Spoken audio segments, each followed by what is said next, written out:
ನಾನು ನಿಮ್ಮ ಶಿರಾ ಗೆಳತಿ. ಎಲ್ರಿಗೂ ನಮಸ್ಕಾರ. ಎಲ್ಲರೂ ಹೇಗಿದ್ದೀರಾ? ಏನಪ್ಪ ಇವರು ಹೊಸ ವರ್ಷದ ದಿನ ದೇವಸ್ಥಾನಕ್ಕೆ ಹೋಗೋದು ಬಿಟ್ಟು ಚಿಕನ್ ಸಾರು ಮಾಡ್ತಾ ಇದ್ದಾರೆ ಅಂತನಾ? ಬೆಳಿಗ್ಗೆನೆ ಪೂಜೆ ಎಲ್ಲ ಆಯಿತು, ಅದಕ್ಕೆ ಮಧ್ಯಾಹ್ನ ಊಟಕ್ಕೆ ಮಾಡ್ಕೊತಾ ಇದ್ದೀವಿ. ನಮ್ಮ ಮನೇಲಿ ನಾವು ಯಾವ ಥರ ಚಿಕನ್ ಸಾರು ಮಾಡ್ತೀವಿ ಅಂದರೆ, ಬಾಣಲಿ 2 ಸ್ಪೂನ್ ಎಣ್ಣೆ ಹಾಕ್ಕೊಂಡು ಫಸ್ಟು ಚಕ್ಕೆ, ಲವಂಗ, ಏಲಕ್ಕಿ, ಸೋಂಕಾಳು, ಮೆಣಸು ಇವನ್ನ ಫಸ್ಟ್ ಎಣ್ಣೆಲಿ ಫ್ರೈ ಮಾಡ್ತೀವಿ.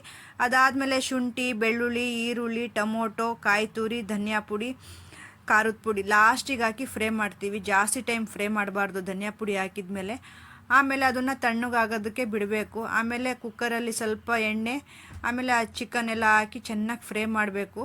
ಚಿಕನ್ನಲ್ಲಿ ಬಿಟ್ಕೊಂಡಿರೋವಂಥ ನೀರೆಲ್ಲ ಚೆನ್ನಾಗಿ ಹಿಂಗಬೇಕು, ಆ ರೀತಿ ಫ್ರೈ ಮಾಡ್ಕೋಬೇಕು. ಅದಾದಮೇಲೆ ತಣ್ಣಗಾಗಿರೋವಂಥ ಮಸಾಲೆನ ರುಬ್ಬಿ ಉಪ್ಪು ಖಾರ ಕರೆಕ್ಟಾಗಿದೆಯಾ ಅಂತ ಚೆಕ್ ಮಾಡಬೇಕು. ನನ್ನ ಮಗಳಂತೂ 2 ಸಲ ಚೆಕ್ ಮಾಡ್ತಾ ಇದ್ಲು.